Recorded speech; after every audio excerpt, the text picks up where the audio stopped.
各位同学，大家好，这里是由 IT 营.com 为大家提供的 Dart 以及 Flutter 系列教程，我是主讲老师大地。那这一讲的话，我们首先给大家介绍一下这个 Dart， 然后给大家讲解一下这个 Dart 的环境搭建以及开发工具配置。那 Dart 的话是由谷歌开发的这个计算机编程语言，它可以被用在 Web 服务器、移动应用以及物联网等领域啊。诞生于这个2011年啊，号称要取代这个 JavaScript， 但是在过去的几年中一直不温不火啊，直到这个 Flutter 的出现，然后被人们重新重视。那要学我们这个 Flutter 的话，你必须首先得会这个 Dart， 因为这个 Flutter 的话，它就是基于这个 Dart 这种语言啊，所以我们首先给大家学习一下这个 Dart， 然后我们再给大家讲解一下这个 Flutter 来开发我们这个跨平台的应用。这就是这个 Dart 的简单介绍啊。那接下来的话，我们打开它的官网给大家看一下啊。它的官网就是这个地址。打开以后，在这里边的话有对应的这个文档啊，有对应的这个文档，当然还有对应的这个 SDK。那如果我们想在本地开发这个 Dart 的话，我们首先必须得在这个电脑上安装这个 Dart 的 SDK。那这里边的话，它给我们提供了 Windows、Linux 以及 Mac 电脑的安装方式啊。我们主要给大家讲解一下 Windows 以及这个 Mac 电脑。那如果想在我们这个 Windows 上安装这个 Dart SDK 的话，一种方式通过命令行来安装。当然，这里边我们不推荐用命令行来安装啊。在 Windows 上边的话，它还给我们提供了这样一个软件啊。回头我们在这儿点开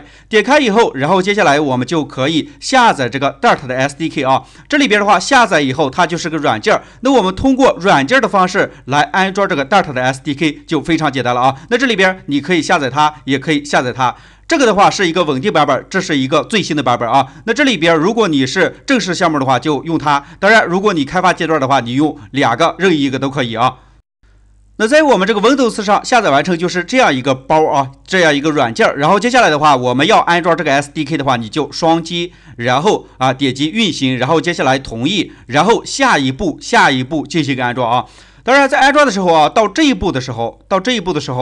可能会比较慢，因为它要下载这个 SDK。那这里边的话，你耐心的等待一下，等待完成以后，那这里边的话，我们这个 Dart 的 SDK 就安装成功了啊。那这里边我已经安装过了，所以我这里边就不安装了啊，非常简单。回头把这个软件下载下来，然后点击下一步进行安装。安装完成以后，我们怎么测试这个 Dart SDK 有没有安装成功呢？这时候打开我们这个控制台，然后在这里边输入 Dart VERSION 啊，那这样的话，如果出来这个版本号，说明我们这个 Dart 就安装成功了啊。这就是在这个 Windows 上安装这个 Dart 的 SDK。那如果我们想在 Mac 电脑上安装的话，也是非常简单的啊。我们回头点到这儿，然后接下来的话，我们直接用这两个命令就可以把这个 Dart 安装成功。当然，这里边要注意的啊，就是如果我们电脑上没有安装这个 Brew 啊，那这时候的话，我们还需要安装一下。回头点开这个地址啊，点开以后，然后接下来把这句话复制到你的 Mac 电脑的终端里边，然后这句话执行完成以后，然后接下来我们的电脑上才有这个 brew 这个命令啊。注意执行这个 brew 的时候，在前边不需要加这个 store 啊。那接下来我们给大家看一下啊，也就是第一步的话，你需要执行这个命令，也就是回头把这里边的这个地址点开啊，点开以后把这句话复制到你的这个终端里边，复制进去以后，然后接下来的话把这个 brew 给它安装一下啊，安装完成以后，然后接下来我们就可以通过 brew 然后安装这个Dart 啊。注意，首先执行这句话，然后再执行这句话，这就是在我们这个 Mac 电脑上安装这个 Dart 的 SDK 啊。那这个的话我们就不给大家演示了。OK， 那这个 SDK 安装成功以后，接下来的话我们就可以在我们这个本地开发我们这个Dart 了啊。当然 Dart 的开发工具有很多啊，那这里边我们主要给大家讲解一下如何在我们这个 VS Code 里边来配置以及开发这个 Dart。那如果我们想让这个 VS Code 有这个 Dart 提示的话，你首先需要在这个插件里边把这个 Dart 的这个插件给它安装上，在这里边搜 Dart， 然后接下来点开就是它，然后接下来你这里边点安装啊。那这里边我已经安装过了这里边就不需要安装了。然后这个安装完成以后其次的话，我们还需要安装一个东西，就是这里边给大家说的这个Code Runner这个也需要安装一下。这个的话主要是运行我们这个 Dart 的文件然后接下来首先安装它，然后其次的话在我们这个插件里边搜索这个 Code Runner 然后接下来如果你没有安装的话，同样的把它安装一下。安装完成以后，然后接下来的话，我们这个本地就可以开发这个 Dart 了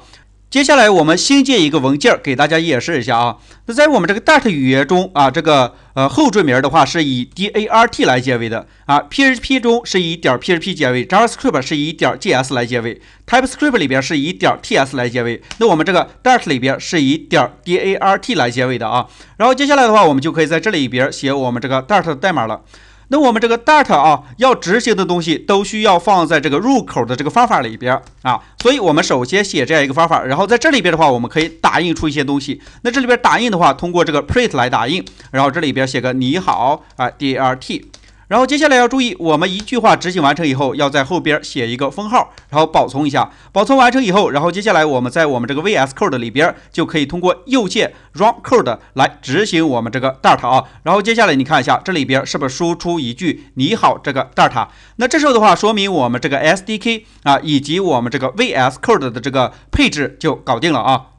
搞定以后，那下一讲的话，我们就给大家讲解一下这个 Dart 的语法啊。行，那接下来我们快速的给大家回顾一下这一讲的话，我们首先给大家介绍了一下这个 Dart 啊。我们知道要学这个 Flutter 的话，你首先必须得会这个 Dart 这种语法啊。然后接下来又给大家讲了这个 Dart 的环境搭建啊。要在我们这个本地开发 Dart 的话，你首先必须得安装这个 Dart 的 SDK 啊。回头点开这个地址，这里边有 Windows、Linux 以及这个 Mac 电脑的安装方法啊。Windows 的话啊，非常简单，我们推荐大家用它提供的这个软件，然后啊下载安装这个 Dart 的 SDK， 也就是你下载完成以后，双击下一步就可以了啊。而这个 Mac 电脑的话啊，如果你电脑上没有安装这个 BREW 的话，你首先需要通过这个地址把它安装一下。安装完成以后，然后接下来我们在我们终端里边执行这两句话啊，这两句话执行完成以后，那我们这个 Mac 电脑上就安装好了这个 Dart。然后接下来的话，那我们要在这个 VS Code 里边开发这个 Dart 的话，你首先需要在 VS Code 里边安装这个 Dart 啊，也就是 Dart 的这个提示工具。